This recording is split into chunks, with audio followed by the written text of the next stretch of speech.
আসসালামু আলাইকুম ষষ্ঠ শ্রেণীর শিক্ষার্থী বন্ধুরা, তালুকদার একাডেমি চ্যানেলের পক্ষ থেকে তোমাদের সকলকে স্বাগতম। আমরা ষষ্ঠ শ্রেণীর গণিত বিষয়ের এমনকি সকল বিষয়ের ষষ্ঠ শ্রেণী 2023 সালে যে নতুন বই দেওয়া হয়েছে, তোমরা নতুন শিক্ষাক্রমের আলোকে তোমাদের এখন পড়ানো হবে। সেই 2023 সালের যতগুলো বিষয় রয়েছে সকল বিষয়ের আমরা অধ্যায় ভিত্তিক এবং প্রত্যেকটা বিষয়ের সম্পূর্ণ ব্যাখ্যা করে ভিডিওগুলো আমরা প্রকাশ করব। আজকে থেকে আমরা গণিত বিষয়ের ভিডিও প্রকাশ করা শুরু করছি। তো গণিত বিষয়ে আমরা এর আগে গণিত বইটি আমরা দেখে নিয়েছি এর আগের ভিডিওতে। তো আমরা ইতিমধ্যে গণিত বইটি পেয়েছো, যারা এখনো পাওনি আমাদের একটি অ্যাপস রয়েছে গুগল প্লে স্টোরে, অ্যাপসের লিংক ডেসক্রিপশন বক্সে দেওয়া থাকবে। সেখান থেকে তোমরা চাইলে তোমরা গণিত বইটি পিডিএফ আকারে পড়তে পারবে। আচ্ছা, আমরা আমাদের যে সূচি রয়েছে আমাদের আজকের যে আলোচনার বিষয়ে আমরা সেখানে চলে আসি। আমাদের যে অধ্যায়গুলো আছে, আমি অধ্যায়গুলোর প্রথম যে অধ্যায়টি আমাদের সংখ্যা গল্প, সংখ্যার গল্প 1 থেকে 19 পৃষ্ঠা যে অংশটুকু রয়েছে আমাদের, সেটি আমরা আজকের ভিডিওতে আমরা শুরু করব। সংখ্যার গল্প শুরু করার আগে আমরা সংখ্যা নিয়ে একটু ধারণা নেই। আমরা জানি যে অনেক সংখ্যায় আমরা ক্লাস 5 পর্যন্ত শিখে এসেছি, 1 থেকে 9 পর্যন্ত বা 1 থেকে 10 পর্যন্ত যে সংখ্যাগুলো সেগুলো, বা আমরা অনেক সংখ্যা পড়ে এসেছি। তবে আমাদের মূল সংখ্যাগুলো শুরু হয় 0 থেকে 9 পর্যন্ত। 0 থেকে 9 এর ভিতরে যতগুলো অঙ্ক রয়েছে এই অঙ্কগুলো মিলিয়ে আসলে সংখ্যার সৃষ্টি হয়। কারণ তুমি যদি দেখো যে 111 সেখানে কিন্তু 3টা 1 রয়েছে, বা 135 সেখানে 1 3 5 রয়েছে। মানে এখানে 0 থেকে 9 পর্যন্ত যতগুলো অঙ্ক আছে সবগুলো মিলিয়ে আসলে আমাদের সংখ্যা সৃষ্টি হয়।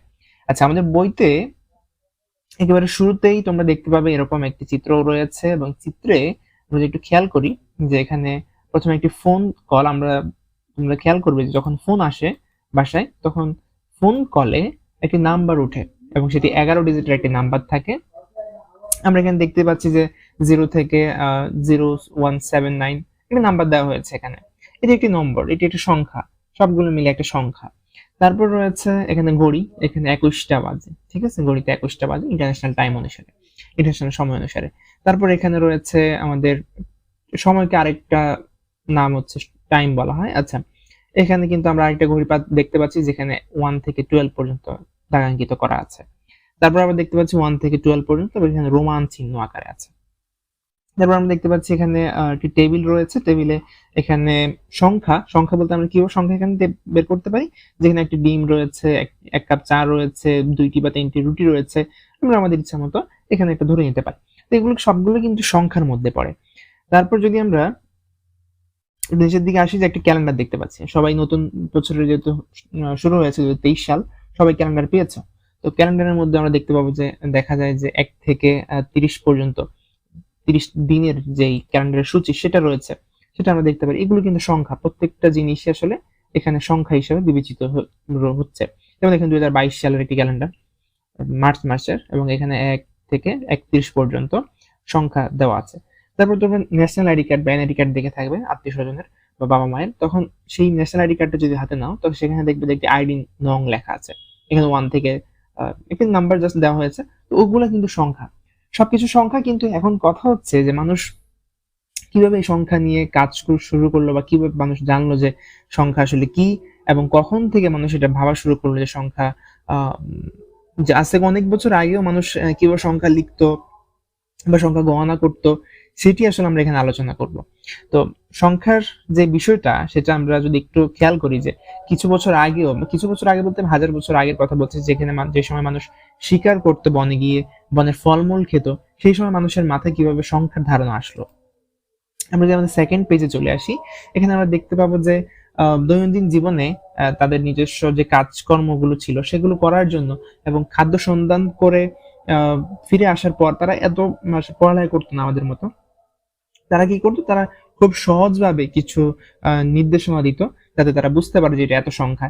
যেমন তারা দড়িতে কিভাবে, তারা প্রাচীনকালের মানুষরা কি করতো, তোমরা চাইলে এটা দাগিয়ে নিতে পারো যে এই লাইনটা, প্রাচীনকালের মানুষ কিভাবে দাগ কাটে, তারপর দড়ির গিট দিয়ে বা পাথর ব্যবহার করে বিভিন্ন উপায়ে সংখ্যা গণনা করতো। তাহলে প্রাচীনকালের মানুষেরা দাগ কেটে অথবা দড়ির গিট কেটে অথবা পাথর ব্যবহার করে বিভিন্ন উপায়ে সংখ্যা গণনা করতে পারতো।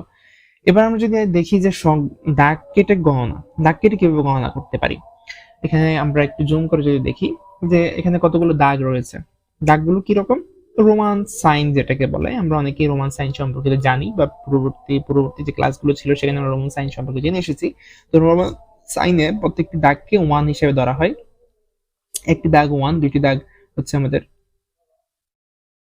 দুটি দাগ 2, তিনটি দাগ 3, চারটি দাগ 4 আর 5 হলে তখন কিন্তু এটা কর্নার বরাবর কেটে দেওয়া হয়, তখন এটাকে 5 বলা হয়। 5 এর পর আরেকটা দাগ দিলে 6। এভাবে আমাদের রোমান সাইন বলা হয়।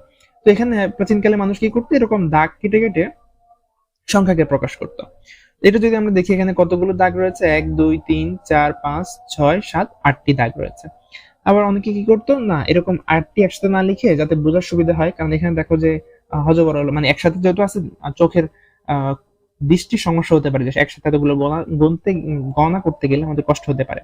তো সেক্ষেত্রে এখানে দেখো 5টি দাগ কেটে একটু গ্যাপ দিয়ে আবার 3টি দাগ দেওয়া হয়েছে, যাতে আমরা বুঝতে পারি যে এখানে 5টি রয়েছে, তারপর এখানে 1 2 3 3টি রয়েছে, তার মানে 8টি সংখ্যা রয়েছে। তারপর এখানে দেখো একটু হাইপেন দিয়ে, হাইপেনের মতো করে 5টি লেখার পরে আবার হাইপেন দিয়ে আবার শুরু করছে, তার মানে এখানে বুঝতে পারি এখান থেকে 1 থেকে শুরু, এখানে 5 শেষ হয়েছে, আবার এখানে 3টি রয়েছে। পরেরটা যদি আমরা দেখি, এখানে 4টি দিয়ে টান দিয়েছে এবং পরে আবার 1 2 3 3টে দিয়েছে, এখানে 4টি দিয়ে টান দিয়েছে এবং এখানে 3টি দিয়েছে। তো এভাবে সবগুলোই আসলে এখানে 8 বোঝানো হয়। এটি এক ধরনের সংখ্যা পদ্ধতি, এটি প্রাচীন কালে এটাকে 8 বলে গণনা করা হতো, যে 3টির উপরে একটি দাগ দিয়ে দিলে সেটি 8। উপরের এই যে চিত্রটা দাগ কেটে গণনা, আশা করছি বুঝতে পেরেছো যে আগের প্রাচীন কালে যারা মানুষ ছিল তারা এইভাবেই সংখ্যাকে প্রকাশ করতো। এটি হচ্ছে দাগ কেটে গণনার একটি পদ্ধতি। আমরা উপরে দেখে এসেছি যে দাগ কেটে গণনা করা যায়, তারপর আমরা আরো দেখেছি যে দড়ির গিট কেটেও গিট দিয়ে গণনা করা যায়। তো আমরা এখন দেখবো দড়ির যে গিট দিয়ে সেটা কিভাবে গণনা করে। তোমরা নিশ্চয় চিত্রটি দেখতে পাচ্ছ। এই চিত্রে আমরা যেটি বলবো যে এখানে একটি দড়ি রয়েছে এখানে, এবং একটি কাঠির মধ্যে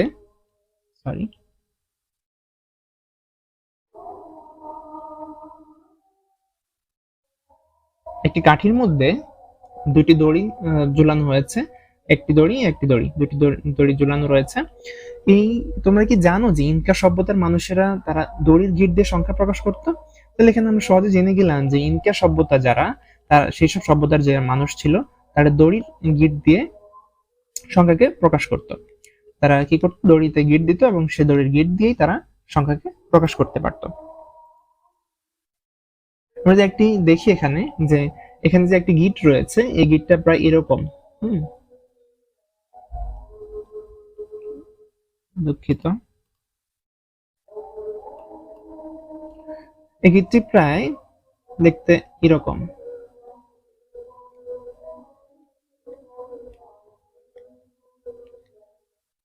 আল্লাহ,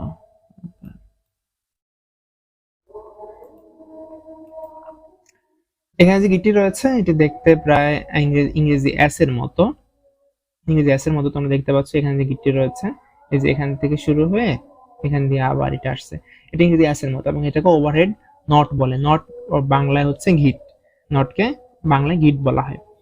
এটি একটি পদ্ধতি, ওভারহ্যান্ড নট। তারপর রয়েছে ফিগার অফ 8 নট, এখানে জাস্ট 8টি নট রয়েছে, বা এটাকে 8 বা 8 এর সংক্ষিপ্ত 8 লিখতে আমরা কি লিখি, EIGST 8, তাই না? এটাকে আমরা ইও লিখতে পারি এখানে সংখ্যা প্রকাশের ক্ষেত্রে। মানে এটা ইনকা সভ্যতারা করতো, এবং ফিগার অফ 8 নট যখন থাকতো এটাকে আমরা বুঝতাম যে আমাদের সংখ্যাটা এখানে শেষ হবে, এখানেই শেষ, এরপর আর কোনো সংখ্যা নাই। তারপর এটা একটা রয়েছে যে অনেকগুলো প্যাচ দিয়ে প্যাঁচানোর পরে একটি শেষ লং উপর থেকে একটা টান দিয়ে সুতাটাকে এনে এখানে বেঁধে দেওয়া, এটাকে বলা হয় লং নট, এবং এটাকে এল দ্বারা প্রকাশ করা হয়। আর আমরা যেটাকে একটু আগে বললাম যে এই যে ইংরেজি এস এর মতো, সেটাকে এস দ্বারা প্রকাশ করা হয়, ওভারহ্যান্ড নট যেটা, সেটাকে এস দ্বারা প্রকাশ করা হয়। ফিগার অফ 8 নটকে ই দ্বারা প্রকাশ করা হয়। এখানে যদি এরকম যদি দুইটা দেখো, এই যে ওভারহ্যান্ড নট যদি দুইটা থাকে, এই যে এখানে একটি রয়েছে, এখানে একটি রয়েছে, দুইটি থাকে, তাহলে এখানে 2s, যেহেতু ওভারহ্যান্ড নট এস দ্বারা প্রকাশ করা হয়, দুইটি রয়েছে 2s। এখানে ওভারহ্যান্ড নট 4টি রয়েছে 4s, এখানে ওভারহ্যান্ড নট 6টি রয়েছে 6s। আবার এখানে আমরা বলেছিলাম যে ফিগার অফ 8 নট যদি থাকে, এখানে একটি ফিগার অফ 8 নট রয়েছে, এটাকে আমরা 1e লিখবো, যেহেতু আমরা এই ফিগার অফ 8 নটকে আমরা ই দ্বারা প্রকাশ করি, তাহলে 1e লিখলাম। 1e মানে এখানে সংখ্যাটি শেষ এবং শেষ সংখ্যাটি হচ্ছে 1। তারপর বাম পাশের যে দড়িটি রয়েছে সেটা যদি আমরা একটু দেখি, এই ক্ষেত্রে আমরা দেখতে পাচ্ছি যে 3টি গিট রয়েছে, এবং 3টি গিটের সবগুলো হচ্ছে এস আকৃতির, ওভারহ্যান্ড নট আকৃতির, তাহলে আমরা 3s লিখতে পারি। এই যে একটি, দুইটি, 3টি গিট রয়েছে। তারপর এখানে 2টি গিট রয়েছে, 2s লিখতে পারি। তারপর আমরা এখানে দেখতে পাচ্ছি লং করে একটি গিট রয়েছে এবং এখানে 60টি গিট দেখা যাচ্ছে। হ্যাঁ, তাহলে আমরা 7L লিখতে পারি। তো আমাদের সংখ্যাটি তাহলে কি দাঁড়াচ্ছে, এখানে 3s মানে 3, 2s মানে 2, 7L মানে 7, তাহলে 3 to 7 মানে 327 বা 327, এটা এখানে বোঝানো হচ্ছে। এভাবে ইনকা সভ্যতারা সংখ্যাকে প্রকাশ করত। ডান দিকেরটা আমরা যদি দেখি 2461, এক্ষেত্রে 2461 2s 4s 6s 1e, তো এখানে 2461 মানে 2461, এটা এখানে সংখ্যা প্রকাশ করছে 2461। এভাবেই ইনকা সভ্যতারা তাদের সংখ্যাকে প্রকাশ করত দড়ির সাহায্যে। এবার যদি আমরা পরবর্তী পৃষ্ঠে চলে আসি, এখানে আমরা দেখতে পাচ্ছি যে ট্যালির মাধ্যমে গণনা। তাহলে আগের মানুষেরা ট্যালির মাধ্যমে গণনা করতে পারতো। ট্যালির মাধ্যমে কিভাবে গণনা করতো সেটা আমরা এখন দেখবো। আমরা যদি একটু খেয়াল করি যে এখানে আমরা একটু আগে বলেছিলাম যে একটি দাগ যখন দেওয়া হয় তখন সেটাকে আমরা 1 বলি, তাই না? এখানে একটি দাগ মানে 1, দুইটি দাগ মানে 2, তিনটি দাগ থাকলে 3, চারটি দাগ থাকলে সেটাকে আমরা 4 বলি।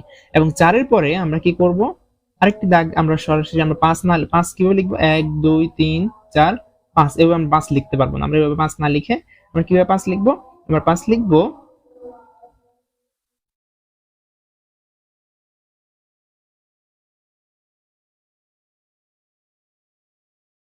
এখানে ইরেজার আসে কিন্তু পেনটা আসে না। আচ্ছা, 5 লিখবো আমরা কিভাবে, যখন 4টি দাগ দেওয়া হয়ে যাবে, 4টি দাগ দেওয়া হয়ে যাওয়ার পর আমরা উপর থেকে শেষ দাগের উপর থেকে একেবারে সে প্রথম দাগের নিচ পর্যন্ত আমরা আড়াআড়ি একটা দাগ টেনে দিব, যে বই যেভাবে দাগ টেনে দেওয়া হয়েছে এটা এভাবে দাগ টেনে দিব, সেটা আমাদের 5। তারপর 6 যখন লিখবো, দাগ 5 লেখার পরে 5 পূর্ণ করার পরে আমরা আরেকটি দাগ দিয়ে দেব একটু গ্যাপ দিয়ে, সেটা 6। তারপর 5-এর পর আরো দুইটি দাগ দিয়ে দেব 7, 5-এর পর আর 3টি দাগ দিয়ে দেব 8, 5-এর পর আরো 4টি দাগ দিয়ে দেব 9। আবার যদি 10 লিখতে চাই তাহলে এরকম 4-এর পরে একটা দাগ দিয়ে আড়াআড়ি দাগ দিয়ে 5, আবার 4-এর পর আড়াআড়ি দাগ দিয়ে 5, তাহলে 5 5 10। এবার তোমরা 11 12 যে কোনো সংখ্যা তোমরা লিখে দিতে পারো। আচ্ছা, আমরা একটু নিচের দিকে আসি, এখানে আমাদেরকে একটি প্রশ্ন করা হয়েছে যে আমরা কিভাবে কি করতে পারি। যে আমাদের যদি এরকম ট্যালি দেওয়া থাকে, যে এখানে ট্যালি দেওয়া আছে তোমরা দেখতে পাচ্ছ ট্যালিগুলো, যেখানে 5টি, এখানে 5টি না 4টি এবং আড়াআড়ি ভাবে একটা দাগ 5টি, এখানে 5টি, এখানে 5টি, এখানে 5টি, এখানে 5টি, তাহলে কয়টি টোটাল 5 কয়টা হলো, এখানে 5 10 15 20 25, তাহলে সংখ্যাটি কত হবে 25। তাহলে এই সংখ্যাটি কত হবে 25। কিভাবে 25, এখানে 5, এখানে 5, এখানে 5, এখানে 5, এখানে 5, তাহলে 5 আর 5 যোগ করলে 10, 10 5 15, 15 আর 5 20, 20 আর 5 25, তাহলে সংখ্যাটি কত হবে 25। আশা করছি পরীক্ষায় আসলে তোমরা সঠিক অ্যান্সারটি লিখতে পারবে। এখন এভাবে না আসে এভাবে তো আসতে পারে যে 27 সংখ্যাটিকে তোমরা রোমান চিহ্নে প্রকাশ করো, বা 27 সংখ্যাটিকে তোমরা ট্যালিতে প্রকাশ করো। এটাকে ট্যালিও বলা হয়, এই চিহ্নগুলোকে ট্যালি চিহ্ন বলা হয় বা রোমান সাইনও বলা, সরি ট্যালি বলা হয়, এটাকে রোমান সাইন বলা হয় না, এটাকে ট্যালি বলা হয়। তো ট্যালিতে যদি প্রকাশ করতে বলা হয় যে 27 সংখ্যাটিকে ট্যালিতে প্রকাশ করো, তাহলে ট্যালিতে প্রকাশ করবো কিভাবে, আমরা যদি এখানে একটু দেখি ডান সাইডে, যদি আমরা কার্ডবোর্ড লিখছি তাই সমস্যা হতে পারে।